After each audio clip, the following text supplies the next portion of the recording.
क्या हो कि अगर सुप्रीम कोर्ट का कोई ईमानदार जज ही सीजीआई सूर्यकांत को आईना दिखाने लगे, कॉलेजियम सिस्टम को आईना दिखाने लगे। और क्या हो कि यदि कोई ईमानदार जज जो आज की तारीख में सुप्रीम कोर्ट में बैठा है, वो सीधे तौर पर यह कह दे, खुलकर कह दे, पोल खोल दे कि आज की तारीख में सरकार और न्यायपालिका दोनों का एक गठजोड़ हो चला है, एक नेक्सस बन चला है।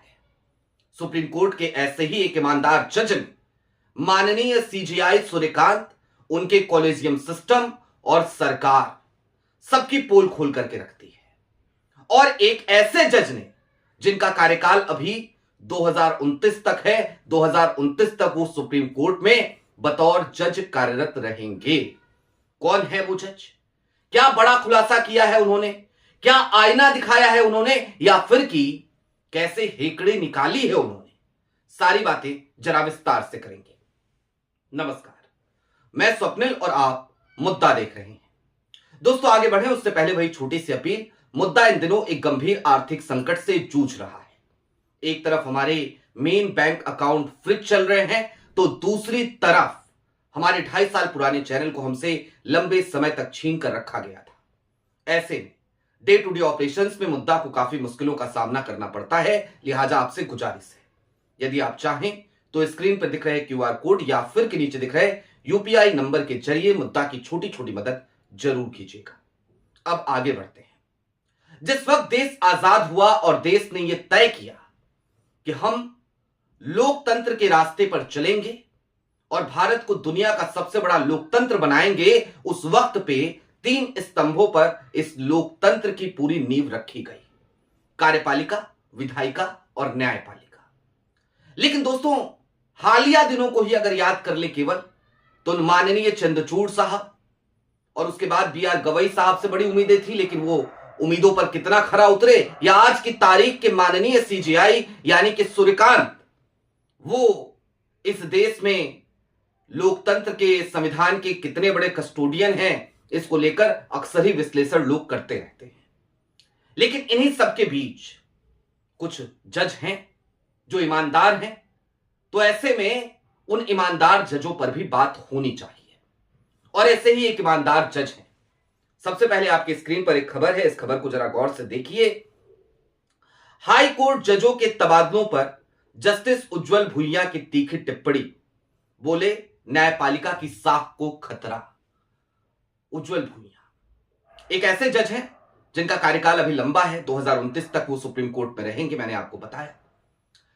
अब इस हेडलाइन से आपको सारी बातें समझ में नहीं आ रही होंगी, लेकिन उन्होंने कहा क्या, किशोर इशारा किया, और उसके आलोक में 2 मामले हालिया दिनों के, उसको अगर देखा जाए तो एक बात समझ में आती है।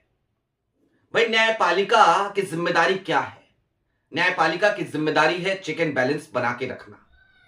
जहां कहीं भी कार्यपालिका से गलती हो रही है, वहां पर अंकुश कौन लगाएगा?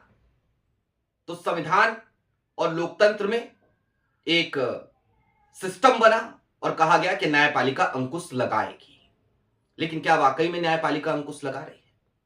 या फिर कि अगर लगा रही है तो जो ईमानदार जज अंकुश लगा रहे हैं, सरकार की नकेल कस रहे हैं, उनके साथ क्या हो रहा है? इसको लेकर उज्जवल भुइयां ने बहुत सारी बातें कही। मसलन, उज्जवल भुइयां ने हाईकोर्ट जजों के तबादलों में कार्यपालिका के कथित दखल पर गंभीर चिंता जताई है।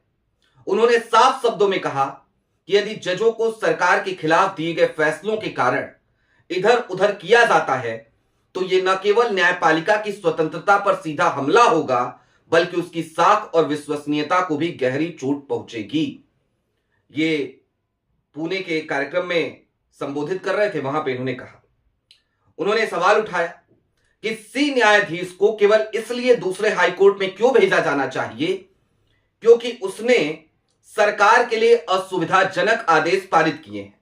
उनके अनुसार इस तरह की प्रथाएं न्यायिक स्वायत्तता के मूल सिद्धांतों के विपरीत है।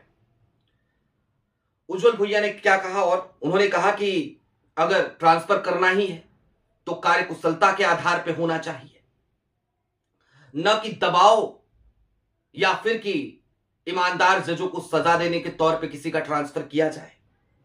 अगर किसी जज को इसलिए स्थानांतरित किया जाता है क्योंकि उसने सरकार के खिलाफ कुछ आदेश दिए, तो इससे क्या संदेश जाता है, क्या मैसेज जाता है?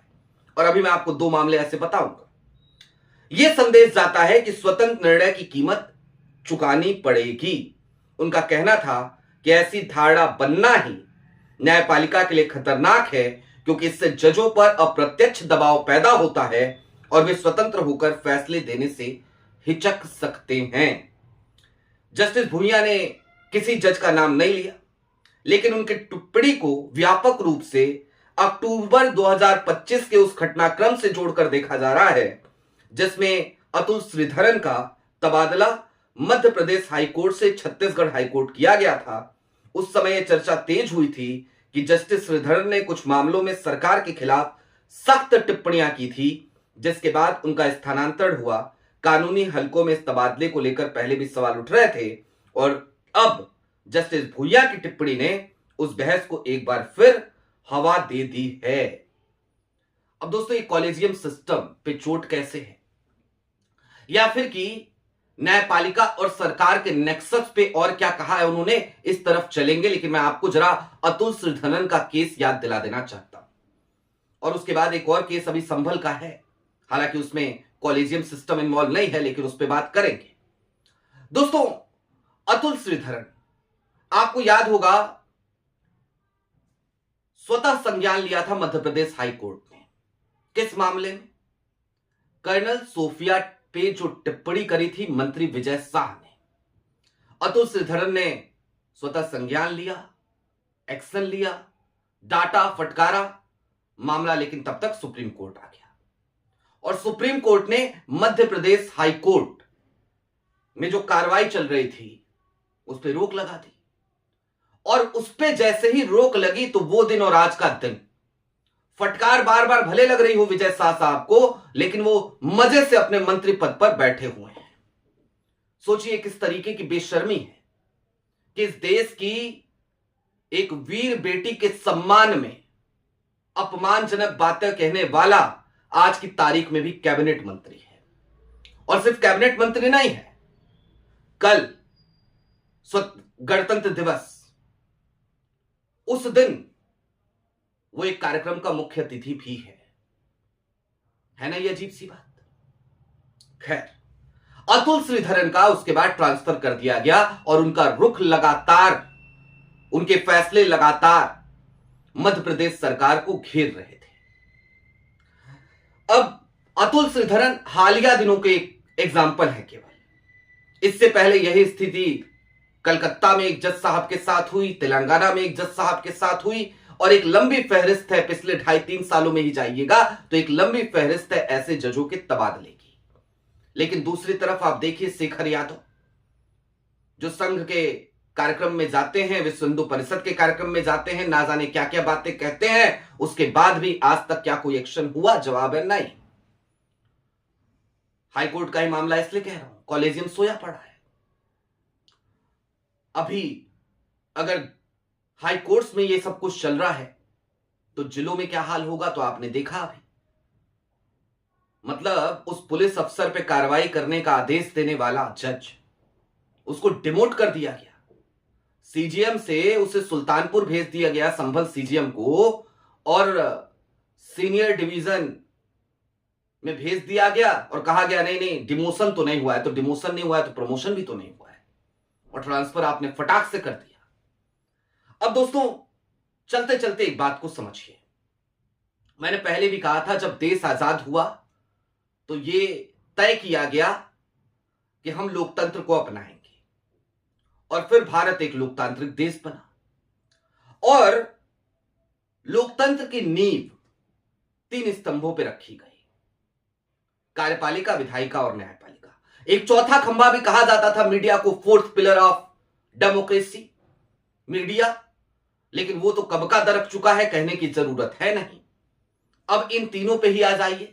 इन तीनों में आज की तारीख में जो तरीका और तरीकेकार हमें देखने को मिल रहा है वो क्या मिल रहा है? माननीय सूर्यकांत जाते हैं योगी आदित्यनाथ जी के साथ एक मंच पे, तो माननीय सीजेआई सीधे तौर पर, माननीय मुख्य न्यायाधीश सीधे तौर पर तारीफ में कसीदे पढ़ते नजर आते हैं योगी आदित्यनाथ के। एक निजी कार्यक्रम में भी अभी पहुंचे थे, कुछ लोगों के साथ वहां पे वो दिखाई दिए, वो भी अभी आपने तस्वीर देखी होगी। और जब वो सीजीआई नहीं बने थे, would be chief justice of India थे, तब हरियाणा के मुख्यमंत्री नायब सैनी के साथ भी तस्वीर आई थी। अब दोस्तों, सरकार और न्यायपालिका के बीच में एक दूरी का होना क्यों जरूरी है? जाहिर सी बात है, कस्टोडियन संविधान की न्यायपालिका है, और न्यायपालिका यदि कस्टोडियन है तो फिर क्या होगा? यदि वो गलबहियां करेगी सरकार के साथ, तो फिर वही होगा जो आज की तारीख में देखने को मिल रहा है। कड़ी फटकार या कड़ी टिप्पणियों से लोकतंत्र की आबरू नहीं बचती, बल्कि फैसले कड़े होने चाहिए, फैसले स्वतंत्र होने चाहिए। लेकिन ऐसे में हो क्या रहा है? जिन जजों के फैसले स्वतंत्र हैं, जिन जजों के तेवर कड़े हैं, और जितने भी जज जिनकी रीढ़ की हड्डी है, जो ईमानदारी से सिर्फ और सिर्फ अपना काम कर रहे हैं, बिना इस बात की परवाह किए कि वो सरकार की आंखों में खटक जाएंगे, उन जजों को कहा जाता है हो गया, दे दिया फैसला, अब ये फर्रा पकड़ो, बोरिया बिस्तर उठाओ, यहां से वहां चले जाओ। और जब न्यायपालिका में यह सब कुछ होने लगता है तो फिर उम्मीदें टूटती हैं। इस देश की तमाम संवैधानिक संस्थाएं आज अपने साख की लड़ाई लड़ रही हैं, उनकी गुडविल खत्म होती जा रही है। चुनाव आयोग की कितनी गुडविल बची है आपको बेहतर तरीके से पता है। तमाम एजेंसियों का किस तरीके से दुरुपयोग हो रहा है यह भी आपको बेहतर तरीके से पता है। लेकिन जरा सोचिए यह कितना भयावह होगा कि इन तमाम एजेंसियों को चुस्त दुरुस्त रखने की जिम्मेदारी जिस न्यायपालिका की थी, जिस जुडिशरी की थी, यदि आज की तारीख में उसी जुडिशरी का हिस्सा एक जज, एक सीनियर जज जस्टिस उज्जवल भुइयां, उन्हें ही माननीय सूर्यकांत जी को आईना दिखाना पड़े, या फिर कि सीधे तौर पे इसे इस तरीके से कहा जाए कि उन्हें ही पोल खोलनी पड़े कि भैया यहां तो गलबहियां चल रही है और ईमानदार जजों को सजा दी जा रही है। आपकी क्या राय है कमेंट बॉक्स में जरूर बताइएगा। अभी के लिए दीजिए इजाजत। चलते चलते फिर वही अपील, चैनल पे नए हो तो सब्सक्राइब करते हुए जाइएगा, सक्षम हो तो मुद्दा की छोटी छोटी मदद जरूर कीजिएगा। बहुत शुक्रिया।